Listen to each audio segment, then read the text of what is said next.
యాసినోరి ఓసూమి చేసిన పరిశోధనల ద్వారా ఉపవాసం ఆరోగ్యానికి ఎంతటి మేలు చేస్తుందో ప్రపంచానికి తెలియజేశాడు. అతను 2016 నోబెల్ ప్రైజ్ పొందడానికి గల ముఖ్యమైన కారణం discovery of the mechanism of autophagy.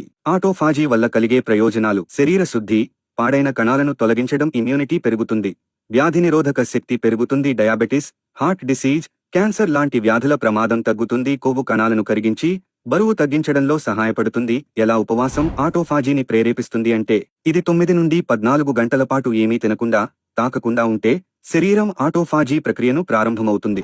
ముస్లింలు రంజాన్ నెలలో 9 నుండి 12 గంటల వరకు ఏమీ తినకుండా, తాగకుండా అల్లాహ్ కోసం ఉపవాసాలను పాటిస్తారు. ఈ ఆటోఫాజీ వల్ల శరీరంలో హానికరమైన టాక్సిన్స్, పాడైన కణాలు, వైరస్, బ్యాక్టీరియాలను తొలగిస్తుంది.